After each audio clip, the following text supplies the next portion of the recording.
Hello friends, कैसे हैं आप। आज हम बात करने वाले हैं इलेक्ट्रोफिलिक सब्स्टिट्यूशन रिएक्शन ESR, है ना। ESR की बात करने वाले हैं। बहुत ज़्यादा इम्पोर्टेंट रिएक्शन है, बहुत ज़्यादा इम्पोर्टेंट रिएक्शन है।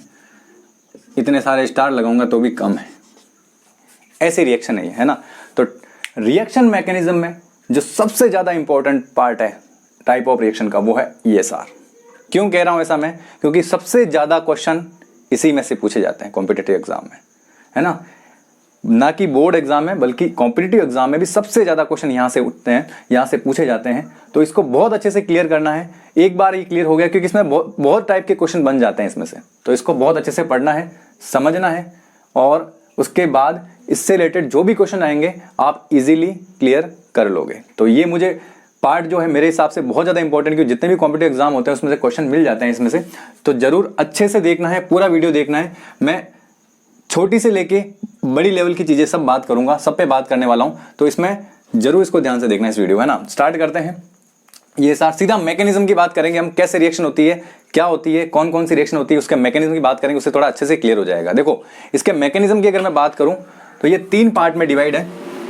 इसका अगर मैकेनिज्म सीखेंगे तो कितने पार्ट में डिवाइड है इसका मैकेनिज्म? 3 पार्ट में, 3 पार्ट। सबसे पहले ओरिजिन ऑफ इलेक्ट्रोफाइल। अच्छा, एक और बात बता दूं मैं इसको, ESR जो रिएक्शन है, इसमें एक बात और इंपॉर्टेंट है। ESR जो रिएक्शन होती है, इसको शॉर्ट में कह रहा हूं ESR, इलेक्ट्रोफिलिक सब्स्टिट्यूशन रिएक्शन। ये कैरेक्टरिस्टिक रिएक्शन होती है। क्या होती है? कैरेक्टरिस्टिक रिएक्शन किसकी होती है? एरोमेटिक कंपाउंड की। एरोमेटिक कंपाउंड की कैरेक्टरिस्टिक रिएक्शन होती है। एक बात तो ये ध्यान रखना, बहुत इंपॉर्टेंट, मतलब बेंजीन की जितनी रिएक्शन है सारी इस पे बेस्ड है। बेंजीन की जितनी रिएक्शन है वो सारी इस पे बेस्ड है, और इसके अलावा जितने भी एरोमेटिक कंपाउंड्स होते हैं वो कुछ यही रिएक्शन शो करते हैं, ये सारे रिएक्शन शो करते हैं। तो बहुत ज़्यादा इंपॉर्टेंट है, 12th में भी आपके चैप्टर आने वाले हैं, तो वो भी क्लियर हो जाएंगे इससे, और भी बहुत सारी चीज़ें इससे क्लियर होने वाली है ना। तो स्टार्ट करते हैं। देखो, मैकेनिज्म की बात कर रहा था मैं। मैकेनिज्म 3 पार्ट में डिवाइड है। सबसे पहले ओरिजिन ऑफ इलेक्ट्रोफाइल, सबसे पहला पार्ट होगा origin of electrophile. Second part की बात करें तो फॉर्मेशन ऑफ कार्बोकैटायन। इलेक्ट्रोफाइल फिर अटैक करेगा, क्या बनाएगा? कार्बोकैटायन बनाएगा। और थर्ड पार्ट आ जाएगा मेरा, जिसमें हम बात करने वाले हैं elimination of hydrogen. H hydrogen जो है, इसका एलिमिनेशन हो जाएगा, H+ के रूप में निकलेगा ये। तो एलिमिनेशन ऑफ हाइड्रोजन। तो 3 पार्ट में हमने इसको डिवाइड किया मैकेनिज्म को। देखो, मैकेनिज्म बहुत इंपॉर्टेंट है इसका। मैकेनिज्म से ही एक चीज़ क्लियर होने वाली है आपके, और कोई भी किसी भी प्रकार की ESR की रिएक्शन आती है, आप उसको बहुत आराम से क्लियर कर देंगे इस मैकेनिज्म को देखने के बाद। तो देखो, स्टार्ट करते हैं। सबसे पहले मैं बात करूंगा origin of electrophile. First part, सबसे पहला पार्ट है मैकेनिज्म का, वो है ओरिजिन ऑफ इलेक्ट्रोफाइल। इलेक्ट्रोफाइल का कैसे बनता है इलेक्ट्रोफाइल? देखो, कैसे कैसे बन सकता है।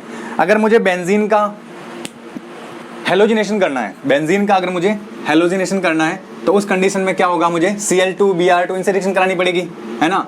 तो यहाँ पे इंपॉर्टेंट पार्ट आ जाता है कि मुझे एज ए रिएजेंट, यहाँ पे मुझे इन रिएक्शनों में एज ए रिएजेंट मुझे क्या यूज करना है? AlCl3, FeCl3, ZnCl2, कोई भी लेविस एसिड है इनमें से, ये तीनों लेविस एसिड है, तो लेविस एसिड हम इसमें यूज करेंगे एज ए रिएजेंट। देखो, इनके अंदर इलेक्ट्रॉन जो है ऑक्टेट कंप्लीट नहीं है तीनों का, और ऑक्टेट कंप्लीट नहीं है तो फिर क्या करेंगे? ये इलेक्ट्रॉन को या न्यूक्लियोफाइल को अट्रैक्ट करेंगे अपनी तरफ। इसलिए हमें इस रिएजेंट की बहुत ज्यादा जरूरत पड़ेगी इस रिएक्शन में। इन रिएजेंट की में से कोई भी एक ले सकते हैं आप।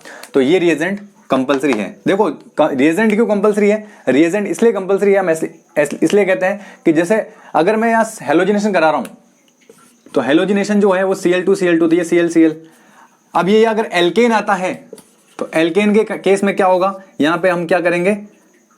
इसको H म्यू की प्रेजेंट में या गर्म करेंगे तो ये फ्री रेडिकल के केस में टूटता है। लेकिन अगर मैं इसी को बेंजीन के रूप में लूँ, अगर बेंजीन के साथ लूँ और वही Cl और मैं लेता हूँ AlCl3, तो ये कुछ ऐसे टूटेगा, एक Cl प्लस बनाएगा, एक Cl माइनस बनाएगा। तो डिपेंड ऑन रिएजेंट। देखो यहाँ HMU गर्म हीटअप कर रहे थे, या फिर हम इसको पेरोक्साइड मीडियम में रखेंगे तो फिर इसका ब्रेकिंग जो होगा वो अलग तरीके से होगा। ये होमोलाइटिक बॉन्ड क्लीवेज है और ये हेट्रोलाइटिक बॉन्ड क्लीवेज है, दोनों में बहुत डिफरेंस है। तो यहाँ फ्री रेडिकल बनेंगे या कैटाइंस और एनाइंस बनेंगे, तो ध्यान रखना इसका, बहुत इंपॉर्टेंट पार्ट है। या रोल किसका है यहाँ पे दोनों को ब्रेक करने के लिए, रोल किसका आ रहा है यहाँ पे, रिएजेंट का रोल आ रहा है। मतलब कि जो रिएजेंट यूज कर रहे हैं उस पर बेस्ड होगा इसकी ब्रेकिंग। जैसे हम क्लास में बात करते हैं, जैसे एक बहुत ज़्यादा स्ट्रिक्ट टीचर आता है, बहुत खतरनाक टीचर आ जाता है ना, तो क्लास पूरी साइलेंट हो जाती है, पिन पॉइंट साइलेंट हो जाती है, बिल्कुल चुपचाप, कुछ भी नहीं बोलते, कोई कुछ नहीं बोलता है, क्योंकि पता है कि वो टीचर बहुत ज़्यादा स्ट्रिक्ट है। लेकिन कोई टीचर मजाके आ जाए, जोक वाला टीचर आ जाए तो क्या होगा, सब बिंदास बोलेंगे, आराम से मस्त फुल मस्ती करेंगे, पढ़ना लिखना हो नहीं हो लेकिन मस्ती फुल करेंगे, है ना। तो उस कंडीशन में क्या होगा, तो वो रिएजेंट क्या है, वहाँ पे एक टीचर जो क्या है वो एक रिएजेंट की तरह वर्क कर रहा है। जैसे टीचर आएगा वो बच्चों को उसी तरह से बिहेव, बच्चों का बिहेव उस तरह से हो जाएगा। तो वही चीज़ है यहाँ पे, रिएजेंट जैसे आएगा वैसे ये Cl ब्रेक हो जाएगा। तो इस बात का थोड़ा ध्यान रखना है। देखो कैसे मैकेनिज्म ये करते हैं, इसका मैकेनिज्म समझते हैं। तो सबसे पहले मैं बात कर रहा हूँ, अगर मुझे हेलोजिनेशन कराना है, जैसे मैंने ले लिया ये Cl, ये Cl, हेलोजिनेशन कराना है तो मुझे, जैसे मैंने AlCl3 ले लिया है ना, AlCl3 मैंने ले लिया यहाँ पे, तो क्या बनाएगा ये Cl प्लस, ये टूटेगा यहाँ पे Cl प्लस में और Cl माइनस में, तो ये माइनस जाके इस पर अटैच हो जाएगा, प्लस AlCl4 माइनस, कुछ इस तरह से बनाएगा। हेलोजिनेशन करेंगे तो अगर बेंजीन का, तो फिर या कोई भी एरोमेटिक कंपाउंड का, तो क्या बनेगा, Cl प्लस बनेगा। और बताओ ये Cl माइनस ही इसके पास जाके क्यों जुड़ा, प्लस भी तो जाके जुड़ सकता था।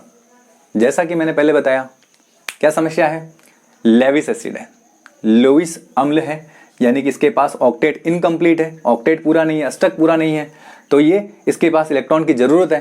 तो बेचारे प्लस वाले को खुद इलेक्ट्रॉन इसके पास है नहीं, इसके पास खुद के पास इलेक्ट्रॉन नहीं है, तो बिना इलेक्ट्रॉन की कमी वाला जो है वो इलेक्ट्रॉन जिसके पास ज्यादा होगा उसको अट्रैक्ट करेगा, न कि इलेक्ट्रॉन की कमी वाले को अट्रैक्ट करेगा। तो ये तो पहले से ही चाहता है कि मुझे इलेक्ट्रॉन मिले, और ये इलेक्ट्रॉन लेके बैठा है, तो ये इसको अट्रैक्ट करता है और बनाता है AlCl4। यहाँ पे हम AlCl3 को हेलोजन कैरियर भी कह सकते हैं, हेलोजन का वहाने वाला, हेलोजन को ले जाने वाला, है ना, हेलोजन कैरियर। तो ये AlCl3 हेलोजन कैरियर का भी काम करता है। Cl प्लस क्या है यहाँ पे हमारा, ये हमारी होगी अटैकिंग स्पीसीज, Cl प्लस, इसको बोलते हैं क्लोरोनियम आयन। क्या कहते हैं, क्लोरोनियम आयन, इसका थोड़ा ध्यान रखना है, क्लोरोनियम आयन बन जाएगा। अब देखो, अगर मुझे बेंजीन का कराना है, मुझे जैसे एल्काइलेशन कराना है, तो मुझे क्या लेना पड़ेगा, जैसे मैंने लिया CH3, ये Cl और वापस वही AlCl3, और ये बन जाएगा मेरा CH3 प्लस, क्योंकि ये ऐसे टूटेगा, क्लोरीन की इलेक्ट्रॉन नेगेटिविटी ज्यादा होती है, तो क्या बनाएगा, ये बना देगा हमारा AlCl4 माइनस, मतलब ओवरऑल यही बनने वाला है AlCl4 माइनस। ये हो जाएगा एल्काइलेशन, ये हो जाएगा हेलोजिनेशन।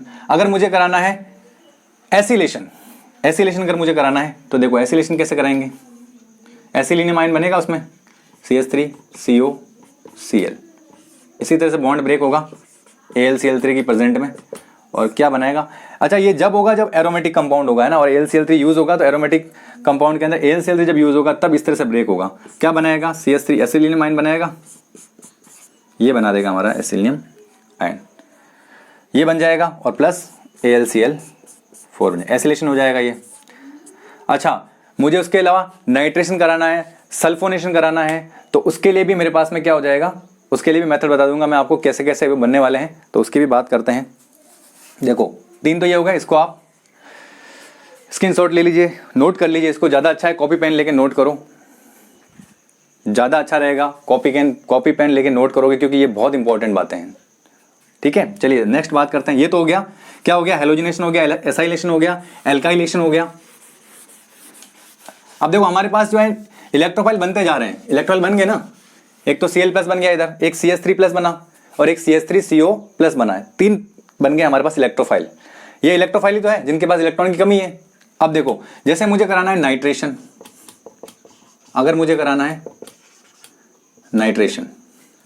नाइट्रेशन के लिए कंसंट्रेट H2SO4 प्लस HNO3, इसकी थोड़ी स्टाइल चेंज कर देता हूं लिखने की, नाइट्रेशन कराने के लिए हमें क्या चाहिए, concentrate H2SO4 plus concentrate HNO3 किस। अच्छा अब ये लेते हैं हम, तो देखो इसमें बहुत बहुत ज़्यादा इंपॉर्टेंट बात बनती है, इसमें से क्वेश्चन आया हुआ है कॉम्पिटेटिव एग्जाम में, इसलिए मैं बताने जा रहा हूँ ये, इसमें से क्वेश्चन आता ही आता है, कई बार पूछ लेता है एग्जाम में क्वेश्चन, क्योंकि बहुत सारे कॉम्पिटेटिव एग्जाम में क्वेश्चन पूछा गया है इसमें से। देखो क्या होता है यहाँ पे मेरे पास में ये H, ये O3 और ये H। देखो H2SO4 ही है ना, बस लिखने की स्टाइल चेंज कर दी मैंने यहाँ पे, ये H2SO4 ही है। अब वो क्यों लिखी वो बताता हूँ आपको कैसा क्यों हो रहा है। प्लस ये हो जाएगा OH और ये NO2। देखो HNO3 है ना, ये लिखने की थोड़ी स्टाइल चेंज हो गई, HNO3 यही है, HNO3 की स्टाइल थोड़ी मैंने चेंज कर दी। यहाँ पे लोन पेयर है और ये प्लस, तो ये क्या करेगा, ऑक्सीजन इस H को रिमूव करेगा। एसिड होता है, बहुत खतरनाक एसिड होता है concentrate H2SO4, H plus remove करेगा। जैसे ही H प्लस निकलेगा यहाँ पे ये H प्लस यहाँ लोन पेयर है, यहाँ आके अट्रैक्ट हो जाएगा, यहाँ बैठ जाएगा इसके पास में। तो देखो क्या बनाएगा, यहाँ पे हमारा हो जाएगा, ये हो गया HO और देखो ये H यहाँ आके बैठ गया, ये वाला H जो है यहाँ आके बैठ गया और यहाँ पे एक लोन पेयर और इस पे आ गया प्लस चार्ज और इधर से NO2 से जुड़ा हुआ है। और लास्ट क्या बच गया मेरे पास में, ये HSO4 माइनस बन गया, क्योंकि ऑक्सीजन के ऊपर माइनस आ गया, ये बन गया। देखो ये क्लियर हो गया। अब देखो क्योंकि ऑक्सीजन पे ज़्यादा देर प्लस रह नहीं सकता, तो ये क्या करेगा, इस बॉन्ड के इलेक्ट्रॉन लेके चलता बनेगा। और नेक्स्ट स्टेप में क्या होने वाला है, ये बनेगा मेरे पास में, देखो NO2 प्लस बन जाएगा इस पे, क्योंकि देखो इस बॉन्ड के इलेक्ट्रॉन ये ले गया तो NO2 के ऊपर आ गया प्लस, प्लस H2O, इसको बोलते हैं nitronium ion, nitronium ion, nitronium ion, ये बन गया नाइट्रोनियम आयन। H2O रिलीज हो गया और HSO4, तो बना क्या हमारे पास में, ये सब बन गए HSO4 माइनस, इसको मैं यहाँ लिख रहा हूँ। तो बताओ इसमें से अब मेरे पास इलेक्ट्रोफाइल कौन सा, ये वाला इलेक्ट्रोफाइल है। तो ये अब यहाँ पे अटैकिंग स्पीसीज के रूप में काम आएगा, किसके अंदर, नाइट्रेशन के अंदर। नाइट्रेशन के अंदर अटैकिंग स्पीसीज कौन सा होता है, NO2 प्लस। तो यहाँ से पूछ लेता है अटैकिंग स्पीसीज कौन सा है। अच्छा इसके साथ साथ एक चीज और पूछता है कि ये काम करता है यहाँ पे एसिड की तरह और ये काम करता है बेस की तरह। देखो इसका H जा रहा है और हम जानते हैं कि जो H देता है वो क्या होता है, एसिड होता है, और जो OH देता है वो बेस होता है। तो ये यहाँ इसका OH काम आ रहा है, इसका H काम आ रहा है, तो ये बेस की तरह वर्क करेगा, ये एसिड की तरह वर्क करेगा। ये पूछा गया क्वेश्चन है एग्जाम में कि बताओ यहाँ पे अगर हम नाइट्रोजन जो अब नाइट्रेटिंग मिक्सचर है, जब इससे हम NO2 प्लस बनाते हैं तो उसमें HNO3 जो होता है वो किसकी तरह वर्क करता है। तो हम HNO3 देखते क्या कहेंगे, एसिड, और ऑप्शन में देता है एसिड भी देता है, बेस भी देता है, दोनों देता है, तो ये बेस की तरह वर्क करेगा यहाँ पे। ओके क्लियर रखना, ये बेस की तरह वर्क करेगा, HNO3 और H2SO4 एसिड की तरह एसिड की तरह वर्क करेगा, ध्यान रखना, बहुत इंपॉर्टेंट बात है। तो नाइट्रेशन हो गया कंप्लीट। अब थोड़ी सी बात कर लेते हैं सल्फोनेशन की। अभी तक हम यही पढ़ रहे हैं, ओरिजिन ऑफ इलेक्ट्रोफाइल। देखो इलेक्ट्रोफाइल बन रहे हैं हमारे पास, है ना। अब आप कुछ भी कराओ यही बनेंगे, अटैक यही करेंगे। तो पहले हम ओरिजिन देख लेते हैं किस किस का ओरिजिन होता है, फिर आगे नेक्स्ट वाले सेकंड वाले स्टेप की तरफ चलेंगे। एक सल्फोनेशन और वो भी पढ़ लेते हैं। सल्फोनेशन में भी हमारे पास SO3 बनता है इलेक्ट्रोफाइल, तो उसको भी देख लेते हैं कैसे बनता है सल्फोनेशन। सल्फोनेशन देखो सल्फोनेशन के लिए जब भी हम सल्फोनीकरण कराएंगे, हिंदी में कहते हैं सल्फोनीकरण, सल्फोनेशन। सल्फोनेशन जब भी कराएंगे तो हम H2SO4 यूज करेंगे, और कौन सा वाला H2SO4 यूज करेंगे, केवल और केवल H2SO4, और वो भी कंसंट्रेट H2SO4। ध्यान रखना, जब भी सल्फोनेशन कराना है केवल और केवल कंसंट्रेट H2SO4। जबकि नाइट्रेशन में क्या काम ले रहे थे, HNO3 कंसंट्रेट HNO3 और कंसंट्रेट H2SO4 दोनों यूज कर रहे थे, लेकिन यहाँ सल्फोनेशन में only on we will use concentrate H2SO4। Okay थोड़ा ध्यान रखना इसका। तो जैसे मैं यहाँ पे H2SO4 ले रहा हूं प्लस 2 मोल लूंगा इसके काम में मैं यहाँ पे, और क्या बनने वाला है, एक बनेगा SO3, एक बनेगा HSO4 माइनस, और एक बनने वाला है हमारे पास में हाइड्रोनियम आयन। ये कुछ इस तरह से ब्रेक हो जाता है कंसंट्रेट H2SO4 जब भी हम इसका एरोमेटिक जो कंपाउंड है उससे रिएक्शन करवाते हैं और ये रिएजेंट के रूप में यूज करते हैं। तो ये कुछ इस तरह से ब्रेक होता है, HSO4 के रूप में निकलता है, एक SO3 बनाएगा और बचा हुआ H3O पूरा है ना, H3 3 4 2 2 4 हो गए, 2 S हो जाएंगे हमारे पास, एक S ये रहा, एक S ये रहा, 3 4 7 और एक 8 ऑक्सीजन है, बिल्कुल 4 4 8 ऑक्सीजन है, बराबर है। तो ये इस तरह से ब्रेक होगा सल्फोनेशन के केस में। तो बताओ मुझे इसमें सबसे इंपॉर्टेंट क्वेश्चन क्या आता है? इसमें क्वेश्चन ये आता है कि बताओ इसमें हमारे पास में इलेक्ट्रोफाइल कौन सा है? इसमें हमारे पास में इलेक्ट्रोफाइल हमने अभी तक क्या देखा, जिसके ऊपर प्लस आ रहा है वो इलेक्ट्रोफाइल है ना। तो 80% बचे क्या बताएंगे? H3O प्लस हाइड्रोनियम आयन यहाँ पे इलेक्ट्रोफाइल की तरह वर्क करेगा, ये बताएंगे। जबकि ये इलेक्ट्रोफाइल नहीं होता है, ध्यान रखना है इसका। इलेक्ट्रोफाइल इज SO3, थोड़ा क्लियर करना है इसको। SO3 इलेक्ट्रोफाइल होता है, ये इलेक्ट्रोफाइल नहीं होता, क्योंकि ये लेविस एसिड की तरह वर्क करता है। इसके ऑक्टेट कंप्लीट नहीं होता है, इसके पास इलेक्ट्रॉन कम होते हैं, इलेक्ट्रॉन डेफिशिएंसी होता है, इसीलिए इलेक्ट्रोफाइल की तरह वर्क कौन करने वाला है? SO3। याद रखना इसका बहुत, जैसे AlCl3 है ना, FeCl3, ये सब इलेक्ट्रोफाइल की तरह वर्क कर रहे थे, तो यहाँ ये भी इलेक्ट्रोफाइल की तरह वर्क करेगा। ये नहीं करेगा क्योंकि ये क्या है? Already H2O plus H। मैंने बहुत अच्छे से बताया इलेक्ट्रोफाइल न्यूक्लियोफाइल वाले वीडियो में, देखना, उसको अच्छे से क्लियर करना। जब भी कोई मॉलिक्यूल होता है वो एक H प्लस पहले से ले लेता है, तो फिर वो इलेक्ट्रोफाइल की तरह वर्क नहीं करेगा। ये बना दिया H3O प्लस, भले प्लस आ रहा है, दिख रहा है, दिखाने के, वो कहते हैं हाथी के दांत दिखाने के कुछ और होते हैं और खाने के कुछ और होते हैं। तो ये दिखाने के लिए दिख रहा है कि इलेक्ट्रोफाइल है, लेकिन इलेक्ट्रोफाइल नहीं है, ये ध्यान रखना। इसी तरह से ये भी बताया था मैंने, अमोनिया अगर H प्लस ले लेता है तो क्या बनाता है? NH4 plus. अब लग रहा है कि प्लस है, इलेक्ट्रोफाइल है, इलेक्ट्रॉन की जरूरत है, लेकिन ऐसा कुछ नहीं है। जब इसको इलेक्ट्रॉन चाहिए हो तो ये H प्लस को रिमूव कर देगा यहाँ से और इलेक्ट्रॉन H के इलेक्ट्रॉन ले लेगा। तो ये इलेक्ट्रोफाइल की तरह वर्क नहीं करेंगे यहाँ पे, ध्यान रखना। तो ये इलेक्ट्रोफाइल नहीं होने वाला यहाँ पे। इसी तरह से वो ROH प्लस है तो ROH2 बना देता है, तो ये इसके ऊपर प्लस आ जाता है। तो ये इलेक्ट्रोफाइल नहीं होते हैं। जो कोई भी स्पीसीज अगर पहले से H प्लस ले रखी है, फिर वो इलेक्ट्रोफाइल की तरह वर्क नहीं करने वाली है, ध्यान रखना इस चीज का। इलेक्ट्रोफाइल की तरह वर्क नहीं करने वाली, क्योंकि इसके इलेक्ट्रॉन ये ले लेगी। तो यहाँ पे H3O प्लस जो है वो हमारा क्या है? इलेक्ट्रोफाइल नहीं है, ध्यान रख लेना इसका, अच्छे से क्लियर कर देना, ये इलेक्ट्रोफाइल नहीं होगा, हम यहाँ पे गलती करते हैं। तो ये हो गया हमारे पास में सल्फोनेशन। सल्फोनेशन में हमारे पास अटैकिंग स्पीसीज या इलेक्ट्रोफाइल कौन होगा? SO3। अब देखो इसका नाम, रिएक्शन का नाम क्या है? Electrophilic substitution reaction. तो मतलब सब्स्टिट्यूशन किसका होगा? इलेक्ट्रोफाइल का होगा। इलेक्ट्रोफिलिक जैसा नाम है वैसा ही काम होता है इन रिएक्शनों का, अभी तक हम ये सीखते हैं। तो इलेक्ट्रोफिलिक मतलब इलेक्ट्रोफाइल का। और क्या होगा? एडिशन पढ़ रहे हैं, सब्स्टिट्यूशन पढ़ रहे हैं? सब्स्टिट्यूशन पढ़ रहे हैं। तो क्या होगा? इलेक्ट्रोफाइल का सब्स्टिट्यूशन होगा। एक इलेक्ट्रोफाइल आएगा, दूसरा इलेक्ट्रोफाइल निकलेगा। बताया था बहुत अच्छे से स्टार्टिंग में मैंने, तो ध्यान रखना है इस चीज का। इलेक्ट्रोफिलिक सब्स्टिट्यूशन होगा, कैसे होगा देखते हैं। अभी देख एक मैकेनिज्म सीख लेते हैं इसका। तो देखो हमारे पास में सबसे पहले ओरिजिन ऑफ इलेक्ट्रोफाइल हमारे पास फॉर्म हो गया। अब आप कुछ भी करा दो, सल्फोनेशन कराओ, नाइट्रेशन कराओ, आप उसका एल्काइलेशन कराओ, कुछ भी करा सकते हो, हेलोजिनेशन वगैरह कुछ भी कराओ, हमारे पास में ये अटैकिंग स्पीसीज या इलेक्ट्रोफाइल बन चुके हैं। अब नेक्स्ट बात करते हैं कार्बोकेटाइन का फॉर्मेशन। कार्बोकेटाइन का फॉर्मेशन सेकंड पार्ट हमारा होगा, या मैकेनिज्म का सेकंड वाला पार्ट है, वो है कार्बोकेटाइन फॉर्मेशन। देखो कार्बोकेटाइन कैसे बनता है। मेरे पास कोई भी इलेक्ट्रोफाइल बन सकता है, जैसे SO3 हो सकता है, NO2 प्लस हो सकता है, जो भी मैं करवा रहा हूं, नाइट्रेशन करा रहा हूं तो NO2 प्लस है ना, हेलोजिनेशन करा रहा हूं तो Cl प्लस। तो जैसे मैंने यहाँ पे एक बेंजीन ले ली, मैकेनिज्म सीखना अब इसका बहुत इंपॉर्टेंट है। ये मेरे पास में कुछ इस तरह का है, प्लस यहाँ पे इलेक्ट्रोफाइल आएगा, कोई भी इलेक्ट्रोफाइल हो सकता है, तो ये इसके ऊपर अट्रैक्ट करेगा। तो ये जैसे ये इधर इसको अट्रैक्ट कराएगा, यहाँ जाएगा ये। तो देखो क्या बनाता है, ये कुछ इस तरह की स्पीसीज बनाता है। क्या बनता है? ये और ये। यहाँ पे आ गया H, ये H, इसका H जो है यहाँ पे ये दिखाएगा, और यहाँ पे आ जाएगा ये इलेक्ट्रोफाइल। इलेक्ट्रोफाइल बन गया, ये आ गया, इलेक्ट्रोफाइल ऐड हो गया यहाँ पे, ये पाई बॉन्ड टूटा यहाँ से और इलेक्ट्रोफाइल आके यहाँ अटैच्ड हो गया। पाई बॉन्ड कब टूटेगा? जब यहाँ AlCl3 स्पेशली यूज होगा। AlCl3 केस में ये पाई बॉन्ड टूटता है, अदरवाइज टूटेगा नहीं। इलेक्ट्रोफाइल आओ चाहे कोई भी हो, टूटेगा नहीं फिर ये, क्योंकि एरोमेटिक है पहले से कंपाउंड।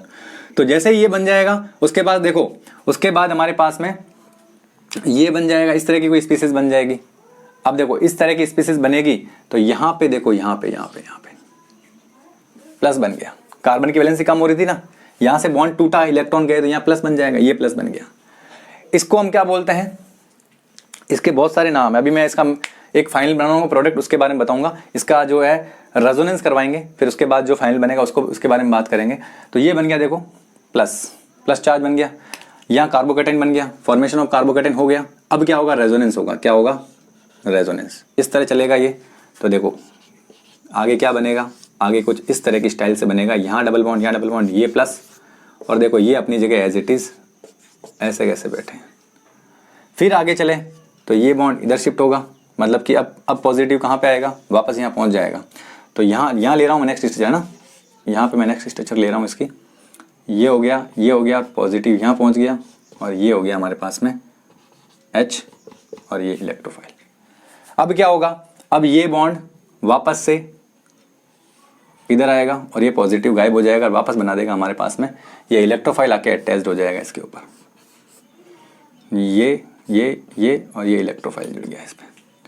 कुछ इस तरह से इसकी मैकेनिज्म होती है। इलेक्ट्रोफाइल कोई भी हो सकता है, यहाँ पे ध्यान रखना, इलेक्ट्रोफाइल यहाँ पे कोई भी हो सकता है। केवल एक सल्फोनेशन का है, वो थोड़ा लास्ट स्टेप बताऊंगा, वो थोड़ा अलग होगा, बाकी एज इट इज सब ऐसे ही होगा। तो देखो क्या हुआ इसमें मेरे पास में जो है कार्बोकेटाइन रेजोनेंस का, इसमें रेजोनेंस होता है तो रेजोनेंस कैसे होगा, ये रहा डबल सिंगल पॉजिटिव। रेजोनेंस वाले वीडियो में बहुत अच्छे से क्लियर किया है, रेजोनेंस है ये, है ना, pi bond sigma bond positive, तो इस तरह रेजोनेंस चलता रहेगा और ये इस तरह की स्ट्रक्चर बनाएगा। लास्ट में ये H+ निकलेगा यहाँ पे। तो यहाँ थर्ड स्टेप पढ़ने वाले हैं हम, एलिमिनेशन ऑफ H+, तो ये H+ थर्ड स्टेप में निकलेगा।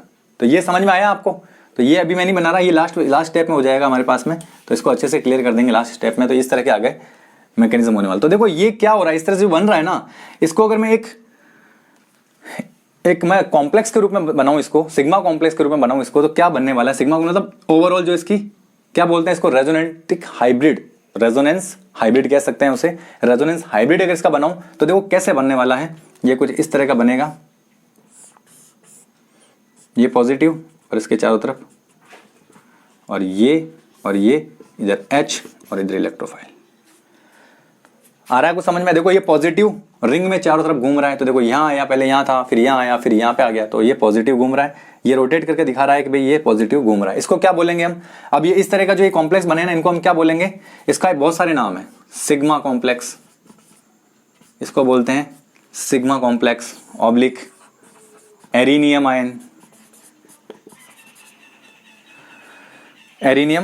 आयन, इसको बोलते हैं cyclo hexyl cation. Cyclo hexyl हो गया ना, ये सारे साइक्लो हेक्सिल तो है, तो इसको क्या बोलेंगे, साइक्लो हेक्सिल कैटायन हो जाएगा। और क्या हो सकता है, हेक्सिल क्यों कर रहा हूं मैं, क्योंकि यहाँ पे दो डबल बॉन्ड भी है, साइक्लो हेक्सिल कैटायन हो जाएगा, एरिनियम आयन हो जाएगा, सिग्मा कॉम्प्लेक्स हो जाएगा, और भी नाम है इसका, बहुत सारे नाम है, wheel and intermediate, wheel and intermediate. तो ये इतने सारे नाम इसी के ही हैं, इसको किसी भी नाम से बुलाया जा सकता है। अब देखो इसमें क्या होता है, एक तो ये इसका पार्ट हो गया, रेजोनेंस वाला पार्ट हो गया। अब इसमें और क्या चीजें, ये नाम बोल सकता है कि बताओ, sigma complex, arenium ion, cyclohexyl cation हो सकता है, व्हील एंड इंटरमीडिएट हो सकता है, ये सारे इसके नाम है। अब वो क्वेश्चन क्या पूछता है इसमें, देखो क्वेश्चन ये आता है कि बताओ जो ये सिग्मा कॉम्प्लेक्स जो होता है, इसमें कितने कार्बन sp3 हाइब्रिडाइज्ड होते हैं या कितने कार्बन sp2 हाइब्रिडाइज्ड होते हैं। तो ध्यान रखने वाली बात है, बहुत इंपॉर्टेंट वाला पार्ट बन जाता है यहाँ पे, ये वाला कार्बन जो है ये ऑलवेज sp3 रहेगा, ये वाला कार्बन जो रहेगा वो ऑलवेज sp3 रहेगा। क्यों बताओ sp3 क्यों रहेगा ये, क्योंकि क्या हो रहा है यहाँ पे देखो, sigma bond sigma bond sigma bond sigma bond sigma bond sigma bond sigma bond sigma bond, चारों सिग्मा बॉन्ड है, तो 4 सिग्मा बॉन्ड से क्या बनता है, sp3, तो यहाँ पे बन जाएगा sp3। लेकिन देखो यहाँ कार्बोकेटाइन है, मतलब एक H गायब है यहाँ पे, तो ये क्या बन रहा है यहाँ पे कौन सा हाइब्रिडेशन है, sp2, यहाँ पे sp2, एक पाई बॉन्ड आ गया, यहाँ पे वही कंडीशन है, यहाँ पे वही कंडीशन, सब में पाई बॉन्ड है, यानी कि 5 तो रहेंगे मेरे पास में, 5 रहेंगे मेरे पास में sp2 हाइब्रिडाइज कार्बन, 5 कार्बन, और 1 कार्बन रहेगा, वो रहेगा sp3 कार्बन। बहुत इंपॉर्टेंट बात है, यहां से क्वेश्चन पूछा गया है, बहुत इंपॉर्टेंट बात, एक कार्बन रहेगा वो sp3 हाइब्रिडाइज रहेगा, किसके अंदर, सिग्मा कॉम्प्लेक्स के अंदर, या एरिनियम आयन जो है, इनके कोई भी नाम हो सकता है, तो इसके अंदर एक कार्बन जो रहेगा वो sp3 और 5 कार्बन रहेंगे sp2। कार्बोकेटाइन देखो, इसको किसी को समझ में नहीं आ रहा वो भी देख सकता है, अगर इसको जैसे यहाँ पे क्या हो रहा है, ये कार्बन, यहाँ पे कितने हाइड्रोजन है, यहाँ पे एक हाइड्रोजन है, और ये बन गया, इसलिए इसके ऊपर प्लस आ रहा है, क्योंकि कार्बन की वैलेंसी 4 नहीं है ना, कार्बन की वैलेंसी 4 नहीं, इसलिए प्लस आ रहा है। इसको मैं ऐसे बना रहा हूँ, देखो इस स्टाइल से, इसको ऐसे बना सकते हो आप, ये इस तरह से, तो ये इस तरह की कंडीशन है ये वाली, देखो कितने 1 2 3 ही और sp2 हो जाएगा, तो ये हो जाएगा हमारा sp2 कार्बन। बाकी पाई बॉन्ड में तो वैसे ही क्लियर है हमारे पास में, ये पाई बॉन्ड है, तो देखो 1 2 और एक हाइड्रोजन, तो ये 1 2 3, पाई बॉन्ड को तो हम हाइब्रिडाइजेशन लेते ही नहीं है, तो ये बन जाएगा sp2। तो कुछ इस तरह की स्ट्रक्चर बनेगी, तो ध्यान रखना इसका, एक कार्बन रहेगा वो sp3 हाइब्रिडाइज्ड रहेगा। तो फॉर्मेशन ऑफ कार्बोकेटाइन समझ में आया। अब बात करते हैं हम last and final part, elimination of proton. इसको नोट कर दें, बहुत इंपॉर्टेंट है, कॉपी पेन लेके नोट जरूर करें इसको, एक बार देखने से काम नहीं चलने वाला है ना। कॉपी पेन लेके फिर नोट करें इसको। लास्ट रहेगा मेरा थर्ड पार्ट रहेगा एलिमिनेशन ऑफ प्रोटॉन।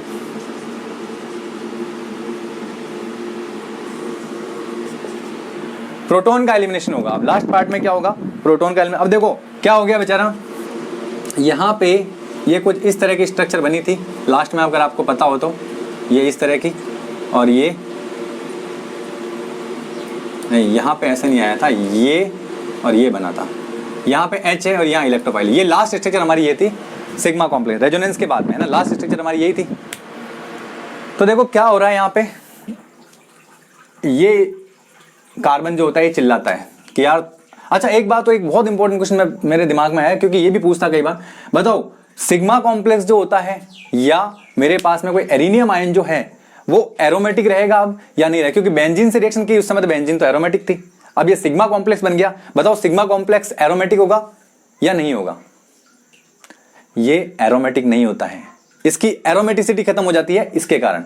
तो ये बेंजीन बहुत गुस्सा होता है, इसको बहुत गुस्सा आता है कि तूने मेरी एरोमेटिसिटी घटा दी, क्योंकि एरोमेटिसिटी या एरोमेटिक कैरेक्टर होना मतलब दुनिया में सबसे ज्यादा स्टेबल होना, और सबको स्टेबल होना चाहता है, हर मॉलिक्यूल स्टेबल होना चाहता है। तो ये स्टेबिलिटी इसकी गायब हो गई, तो इसको बहुत गुस्सा आता है कि यार इस इलेक्ट्रोफाइल के आने से मेरी स्टेबिलिटी गायब हो गई। तो अब ये इसके ऊपर तो जोर चला नहीं सकता, इसको तो भगा नहीं सकता, तो ये भगाएगा किसको, इसको भगाएगा, तू भाग जा यहाँ से, तेरे पाई बॉन्ड, तेरे जो सिग्मा बॉन्ड के इलेक्ट्रॉन छोड़ के यहाँ से रवाना हो जा। तो ये H कहता है तुम लोग, मैं कमजोर हूँ इसलिए तुम मुझे परेशान करते हो, है ना, तुम लोग मुझे इसलिए परेशान कर रहे हो क्योंकि मैं एक वीक पार्ट हूँ। क्या भले ही वीक पार्ट हो, लेकिन मेरी स्टेबिलिटी गायब हो गई, मुझे चाहिए स्टेबिलिटी किसी भी हाल में, चाहे तू जा, इलेक्ट्रोफाइल जाएगा या H जाएगा, उससे कोई फर्क नहीं पड़ता। तो बेचारा क्या करता है, इसको ये भगाने के लिए कहता है, तो भगाने के लिए क्या करेगा, ये इधर से बॉन्ड इलेक्ट्रॉन छीनेगा, यहाँ पे आएगा AlCl4। देखो शुरू में बना था AlCl4, सब में AlCl4 बन रहा था। अगर मैं इसी की बात करूं तो कैसे बन रहा था इलेक्ट्रोफाइल, देखो जैसे मेरे पास में ये AlCl4 बन रहा था, ये इलेक्ट्रोफाइल बन रहा था, इसके साथ में कुछ भी हो सकता है, ये रिंग हो गई मेरे पास में, ये बेंजीन रिंग हो गई, और इसमें साथ में कोई मेरे पास में जैसे H और E था, तो ये इलेक्ट्रोफाइल बनेगा मेरा यहाँ पे, और ये AlCl4 बन जाएगा। ये Cl ले लेता हूँ यहाँ पे, चलो ये लो, तो ये AlCl4 बनाएगा किसकी प्रेजेंट में, एक मिनट, AlCl3 की प्रेजेंट में क्या बनाएगा, इलेक्ट्रोफाइल, और क्या बन जाएगा AlCl4। ये हमारी इनिशियल रिएक्शन थी, मतलब इसको इलेक्ट्रोफाइल ले रहे थे हम लोग, कुछ इस तरह की रिएक्शन। इलेक्ट्रोफाइल बना था पहले, मैंने बताया था ना, इलेक्ट्रोफाइल बन गया मेरे पास, ये इलेक्ट्रोफाइल ऐसे बना था। अब ये इलेक्ट्रोफाइल जो है हमारा रिएक्शन में काम आ रहा है, और ये AlCl4 बचा हुआ था, ये भागता वापस आता है, ये कहता है मैं कब तक इसको, इसका बोझ ढोते फिरूं, इसका बोझ मैं कब तक ढोते फिरूं Cl का। तो ये क्या कहता है कि अगर किसी को Cl चाहिए तो ले जाओ, तो H प्लस कहता है अरे वाह Cl माइनस मिल रहा है, ये H प्लस के रूप में निकलेगा। तो देखो यहाँ से क्या निकलेगा, H प्लस के रूप में ये H प्लस निकल जाएगा, इलेक्ट्रॉन देके यहाँ पे, और ये बनाएगा मेरे पास में, देखो सबसे स्पेशल पार्ट है, ये बन गया सिग्मा बॉन्ड, ये बेंजीन बनी। देखो सबसे इंपॉर्टेंट बात यहाँ पे क्या है, क्या बनने वाला है, यहाँ से H प्लस निकलेगा, H प्लस यहाँ से निकलेगा, AlCl4 आ जाता है, तो ये कहता है चल अब छोड़ो, तुम्हारे को छोड़ के जा रहा हूँ, क्योंकि इसका ये दोस्त आ गया, ये यहाँ पे Cl फ्री कर देता है, AlCl3 बना लेता है, तो ये Cl माइनस क्या करेगा, इस H प्लस के साथ जुड़ जाएगा।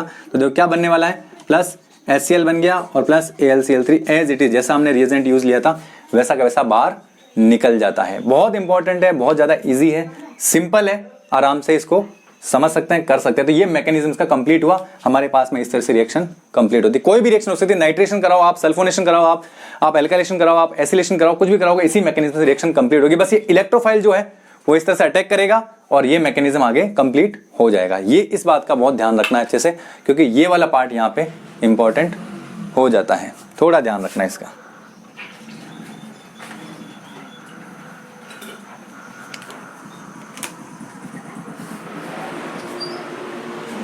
इस बात का थोड़ा ध्यान रखना है। ये बन जाएगा मेरे पास में, ये मेरे पास में प्रोडक्ट बन जाया करता है। कुछ भी करा दो आप बेंजीन का, अगर बेंजीन की रिएक्शन है जो होगी वो इसी तरह से होने वाली। AlCl3 की प्रेजेंट में फ्रीडेल क्राफ्ट रिएक्शन लूंगा, फ्रीडेल क्राफ्ट का मैं अलग से वीडियो बनाने वाला हूँ। फ्रीडेल क्राफ्ट रिएक्शन में बहुत बड़ा पार्ट है, क्वेश्चन उसमें से भी बहुत ज़्यादा क्लिक होते हैं। तो फ्रीडल क्राफ्ट में अलग वीडियो बनाऊंगा, सेपरेट वीडियो होगा उसका, है ना। इसके बाद में फ्रीडल क्राफ्ट का बनाऊंगा वीडियो, उसको देखना। ये हो गया। अब देखो एक और बात, जब सल्फोनेशन कराते हैं ना, सल्फोनेशन में थोड़ा पार्ट अलग हो जाता है। सल्फोनेशन में क्या होता है, देखो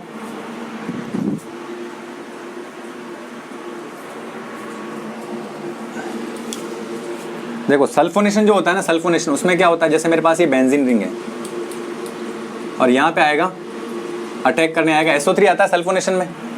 तो वही एज इट इज AlCl3 के प्रेजेंट में क्या बनाएगा, इस तरह की स्ट्रक्चर बनाएगा कुछ। ये हमारे पास में यहाँ से ब्रेक होगा, ये एज इट इज रहेगा, ये एज इट इज रहेगा, यहाँ H और देखो यहाँ पे ऑक्सीजन SO3 आएगा। अब ये क्या करेगा, इसके बॉन्ड के इलेक्ट्रॉन को इधर छीन लेगा और क्या बनाएगा, ये SO3 माइनस के रूप में चलेगा यहाँ पे, और ये H SO3 यहाँ पे माइनस के रूप में चलेगा। देखो इसमें होता क्या, मैकेनिज्म पूरा होका हुई रहेगा, जैसे इलेक्ट्रोफाइल लगाया था मैंने यहाँ पे, एज इट इज रहेगा। बस फर्क इतना आएगा, लास्ट में आते आते ये क्या होगा, जैसे प्रोटोनेशन हो जाएगा, elimination of protonation, elimination of proton, है ना, माफ कीजिएगा, एलिमिनेशन ऑफ प्रोटॉन। तो प्रोटॉन निकलेगा, प्रोटॉन निकलने के बाद क्या कंडीशन आएगी, कुछ ऐसी बनेगी, देखो ये SO3 माइनस, जब प्रोटॉन निकल जाएगा उसके बाद की कंडीशन बता रहा हूँ मैं आपको, कुछ ऐसा बन जाएगा। जब मैकेनिज्म पूरा समझाया था मैंने उसी मैकेनिज्म से, जैसे एक बार और समझ लेते हैं इसको और अच्छे से क्लियर हो जाएगा। देखो ये बन गया, अब यहाँ पे आ गया कार्बोकेटाइन, ये चलेगा इधर, तो क्या बनाएगा, ये बना देगा मेरे पास में यहाँ डबल बॉन्ड, ये पॉजिटिव आ जाएगा और ये SO3 माइनस और ये H प्लस। नेक्स्ट स्टेप में क्या होगा, ये इधर चलेगा, रेजोनेंस चलता रहेगा, यहाँ पॉजिटिव आ जाएगा, यहाँ आ जाएगा बॉन्ड यहाँ पे और ये H और ये SO3 माइनस। अब अगला स्टेप क्या होगा, ये निकलेगा इधर से, H प्लस के रूप में निकल जाएगा, तो क्या बनाएगा, देखो ये और ये SO3 माइनस, ये बन गया देखो मेरे पास में। अब ये बनने के बाद ये माइनस थोड़ी रहेगा इसके ऊपर, तो अभी मैंने जस्ट बताया था जब H2SO4 की रिएक्शन कराई थी, 2H2SO4 मतलब जिसका सल्फोनेशन करा, तो क्या क्या बन रहा था, HSO4 minus plus hydronium ion और क्या बन रहा था, SO3। तो SO3 तो हमारा काम आ गया। अब देखो हाइड्रोनियम आयन बैठा है, तो यहाँ पे क्या होगा, हाइड्रोनियम आयन आएगा, हाइड्रोनियम आयन आएगा और वो हाइड्रोनियम आयन क्या करेगा, यहाँ से इसको H दे देगा, H रिमूव करेगा यहाँ से। देखो क्या होता है, स्ट्रक्चर कुछ ऐसी होती है, ये ऐसे, ये H और ये H, इस पे लगा पॉजिटिव नंबर, तो ये क्या करेगा, इसके H के इलेक्ट्रॉन छीन लेगा, H के इलेक्ट्रॉन छीनने के बाद ये H प्लस के रूप में निकलेगा, H प्लस के रूप में निकलेगा तो यहाँ पहुँच जाएगा और देखो क्या बनाएगा, ये H प्लस आएगा और ये इस तरह का, ये H प्लस कहाँ से आया, यहाँ से आया, इस हाइड्रोनियम आयन से आया। तो यहाँ पे क्या बनाएगा, देखो SO3H और साइड प्रोडक्ट के रूप में क्या निकल जाएगा, H2O। तो इस तरह से यहाँ पे सल्फोनिक एसिड बन जाता है ना, बेंजीन सल्फोनिक एसिड। तो ये बनता है, इसका फॉर्मेशन होता है। तो इसमें थोड़ा सा ये H वाला पार्ट अलग रह जाता है, बाकी एज इट इज है। ये हमारे पास में हाइड्रोनियम आयन यहाँ पे काम आ जाया करता है, थोड़ा सा ध्यान रखना। तो मैं अगले वीडियो में देखो, अगले वीडियो में फ्रीडल क्राफ्ट रिएक्शन की बात करने वाला हूं और लास्ट पार्ट रहेगा NSR न्यूक्लियोफिलिक सब्स्टिट्यूशन रिएक्शन, उसकी बात करने वाला हूं। तो बिल्कुल आप वीडियो के साथ बने रहें, क्योंकि अब ये जो रिएक्शन मैकेनिज्म वाला पार्ट है, इसका हम यूटिलाइजेशन करेंगे, यूज करेंगे आगे, नेक्स्ट चैप्टर आने वाले उसमें। तो चैप्टरों की बात करेंगे आगे, तो चैप्टर में ये बहुत ज्यादा काम आने वाली चीजें हैं। ओके, अगर आपको कंटेंट अच्छा लगा हो, वीडियो अच्छा लगा हो, तो जरूर शेयर करें, सब्सक्राइब करें, लाइक करें। Okay, thank you for watching.